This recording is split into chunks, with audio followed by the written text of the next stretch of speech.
દીકરીઓ માટે આ બહુ ખરાબ વસ્તુ છે. આપણે શિક્ષકો આવી રીતે જો કરતા હોય બરાબર, તો કાલ સવારે દીકરીઓને ભણવા મોકલવી કે ના મોકલવી.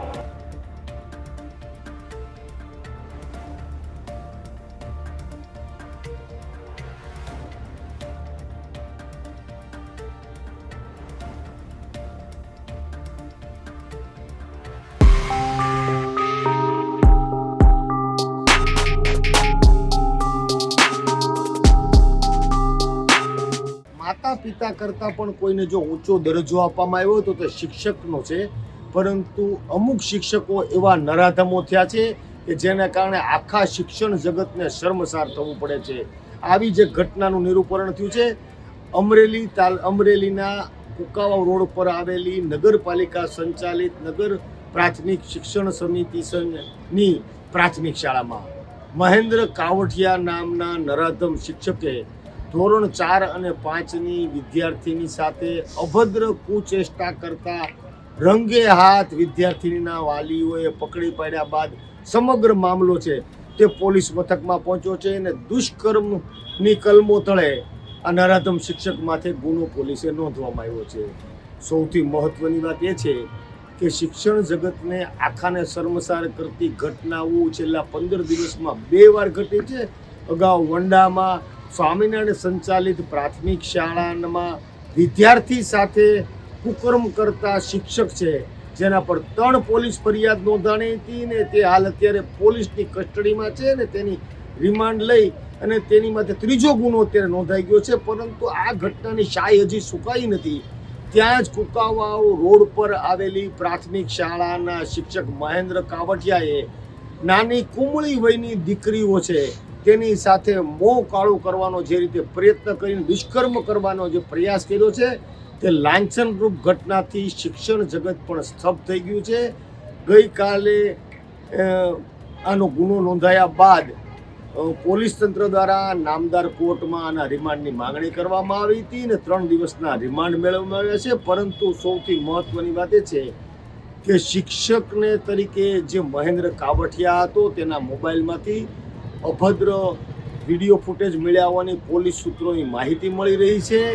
જ્યારે આનો મોબાઈલ છે તે પણ એફએસએલમાં મોકલવામાં આવ્યો છે. પરંતુ શિક્ષણ જગત માટે આખું લાંછનરૂપ આખી ઘટનામાં પોલીસ તંત્ર દ્વારા ઝીણવટભરી રીતે તપાસનો દોર આગળ ધપાવી રહ્યા છે. વિદ્યાર્થીનીના વાલી દ્વારા આ શિક્ષકને કડકમાં કડક સજા થાય તેવા સંપૂર્ણપણે પ્રયાસ કરે પોલીસ તંત્રને તેવો તેણે અનુરોધ કર્યો છે. પરંતુ જે રીતે પોલીસ તંત્ર અત્યારે કામગીરી કરી રહી છે એ કામગીરી જોતા એવું લાગી રહ્યું છે કે આ નરાધમ શિક્ષકની સામે આકરામાં આકરી સજા થાય તેવા પુરાવાઓ એકત્રિત કરી અને એફએસએલ સહિતની સમગ્ર એની તપાસ છે તે શરૂ કરી છે. હવે જોવાનું એ રહ્યું કે અગાઉ 1.5 વર્ષથી આ શિક્ષક છે તે આ શાળામાં હતો ને કોઈ અગાઉ વિદ્યાર્થીની સાથે આવા કુચેષ્ટાઓ કરી શકે નહીં તેને લઈને પણ પોલીસ દ્વારા તપાસ થવી જોઈએ તેવી પણ માંગ ઉઠવા પામી છે. આજે જ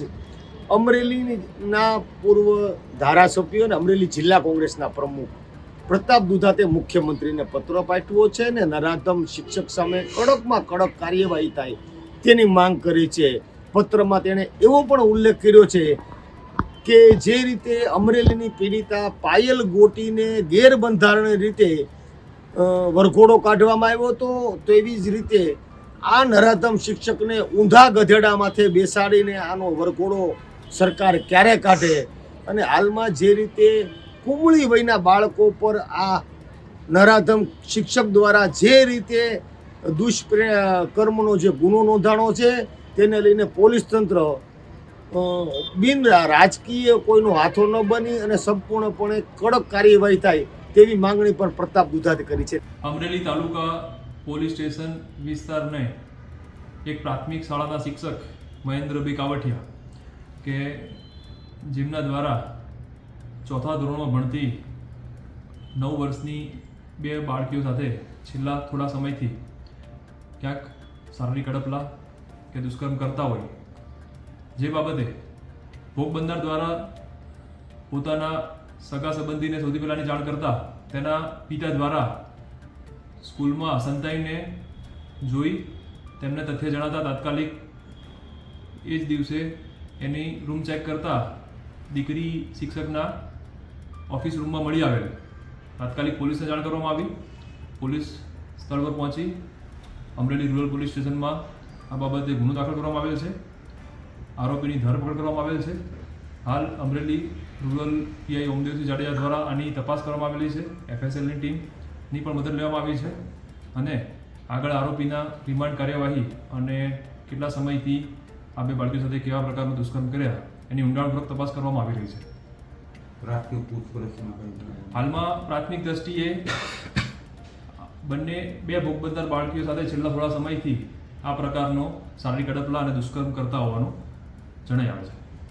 આ ઘટનામાં છોકરાઓ વાતો કરતા હતા, એમાં મને જાણ થતાં મેં શિક્ષક ઉપર નજર રાખી હતી અને નજર રાખતા મને દેખાયું કે ભાઈ શિક્ષકે મારી છોકરીને અંદર બોલાવી, બરાબર. એટલે મેં મારા ઘરનાને બોલાવીને વાત કરી. એટલે એ શિક્ષકની ઓફિસને મેં મારા ઘરના પાટું મારી અને અંદર ગયા અને દુર્વ્યવહાર કરતેલો શિક્ષક એ મારા ઘરનાએ જોયેલો અને અમે પછી એને પકડી પાડ્યો. અને આ ઘટના વિશે અમે આપણે તાલુકા પોલીસ સ્ટેશને મેં ફરિયાદ નોંધાવી અને અમે અમારી માંગણી છે એને ફાંસીની સજા થાય અથવા તો મોટી જે સજા મળતી હોય એ મળે. દીકરીઓ માટે આ બહુ ખરાબ વસ્તુ છે. આપણે શિક્ષકો આવી રીતે જો કરતા હોય, બરાબર, તો કાલ સવારે દીકરીઓને ભણવા મોકલવી કે ના મોકલવી? હું એ જોશી શાસન અધિકારી અમરેલી તાલુકાની નગર શિક્ષણ સમિતિ સંચાલિત પ્રાથમિક શાળામાં મહેન્દ્રભાઈ કાવઠિયા જે 2/8/2023થી આ પ્રાથમિક શાળામાં ફરજ બજાવે છે અને છેલ્લા 1.5 વર્ષથી આ શાળાની અંદર કાર્યરત છે. બીજું કે આ શાળામાં ધોરણ 1 થી 5 ચાલી રહ્યું છે અને ઘટનાની જાણ થતાં અમોએ શિક્ષણ વિભાગ અને અમારા તરફથી ખાતાવાહી તપાસ શરૂ કરવામાં આવી છે. આની પહેલા જે શિક્ષક હતા એ લીલિયા તાલુકાના બવાડા પ્રાથમિક શાળાની અંદર ફરજ બજાવતા હતા. હવે ખાતાકીય તપાસ પોલીસ દ્વારા દુષ્કર્મનો જે કેસ છે એના અંતર્ગત FIR કરવામાં આવેલ છે અને આવા FIR અંતર્ગત એને અમે ફરજ મોકૂફ કરવામાં આવશે. કે અમરેલી જિલ્લાના શિક્ષણ જગતને લાંછનરૂપની ઘટના બાદ પોલીસ તંત્ર દ્વારા ચોકસાઈથી કાળજીપૂર્વક ફૂંકીને પગલાં ભરી રહી છે અને આરોપી નરાધમ શિક્ષક સામે કડક કાર્યવાહી થાય તેની સંપૂર્ણ રીતે ઝીણવટભરી તપાસ છે તેઓ પોલીસ કરી રહ્યું છે. ત્યારે હવે જોવાનું એ રહ્યું કે આગામી દિવસોમાં આ નરાધમ શિક્ષકની હેવાનિયત સામે તેને કેવી સજા થાય તે જોવું રહ્યું. પરંતુ જે રીતે શિક્ષણ જગતને શર્મસાર કરતી ઘટના એ અમરેલીને હાહાકાર મચાવી દીધો છે અને અમરેલી આનાથી આખું સ્તબ્ધ થઈ ગયું છે. ફારૂક કાદરી, ગુજરાત તક, અમરેલી.